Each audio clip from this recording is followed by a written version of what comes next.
फिलिपियो अध्याय 3 सच्ची धार्मिकता।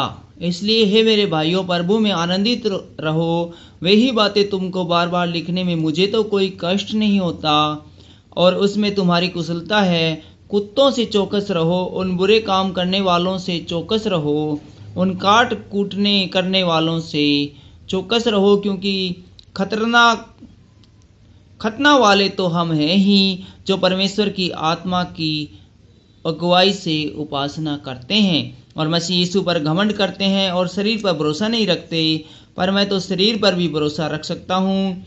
यदि किसी और को शरीर पर भरोसा रखने का विचार हो तो मैं उससे भी बढ़कर रख सकता हूँ। 8वें दिन मेरा खतना हुआ।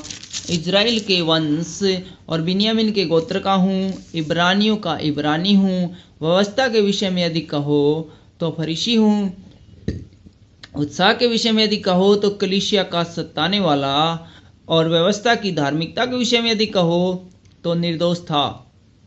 परंतु जो बातें मेरे लाभ की थी उन्हीं को मैंने मसीह के कारण हानि समझ लिया, वरन मैं अपने प्रभु मसीह यीशु की पहचान की उत्तमता के कारण सब बातों को हानि समझता हूँ, जिसके कारण मैंने सब वस्तुओं की हानि उठाई और उन्हें कूड़ा समझता हूँ, जिससे मैं मसीह को प्राप्त करूं और उसमें पाया जाऊं, न कि किसी उस धार्मिकता के साथ जो व्यवस्था से है, वरन उस धार्मिकता के साथ जो मसीह पर विश्वास करने के कारण है और परमेश्वर की ओर से विश्वास करने पर मिलती है, ताकि मैं उसको और उसके मृत्युंजय की सामर्थ्य को और उसके साथ दुखों में सहभागी होने के मर्म को जानूं और उसकी मृत्यु की समानता को प्राप्त करूं, कि मैं किसी भी रीति से मरे हुओं में से जी उठने के पद तक पहुंचूं।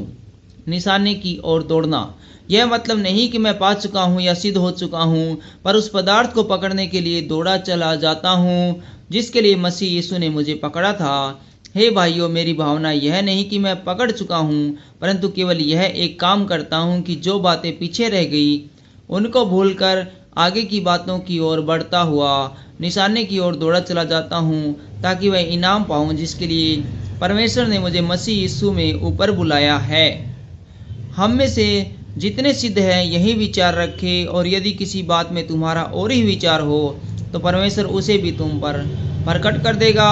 इसलिए जहाँ तक हम पहुँचे हैं उसी के अनुसार चलें। हे भाइयों, तुम सब मिलकर मेरी सी चाल चलो और उन्हें पहचान रखो कि जो इस रीति पर चलते हैं जिसका उदाहरण तुम हम में पाते हो, क्योंकि बहुत से ऐसी चाल चलते हैं जिनकी चर्चा मैंने तुमसे बार बार की है और अब भी रो रो कर करता हूँ कि वे अपनी चाल चलन से मसीह के क्रूस के बैरी है। उनका अंत विनाश है, उनका ईश्वर पेट है। वे अपनी लज्जा की बातों पर घमंड करते हैं और पृथ्वी की वस्तुओं पर मन लगाए रहते हैं। पर हमारा स्वदेश स्वर्ग है और हम एक उद्धारकर्ता प्रभु यीशु मसीह के वहाँ से आने की बाट जो रहे हैं। वह अपनी शक्ति के उस प्रभाव के अनुसार जिसके द्वारा वह सब वस्तुओं को अपने वश में कर सकता है, हमारे दीनहीन देह का रूप बदल कर अपनी महिमा की देह के अनुकूल कर देगा। Thank you.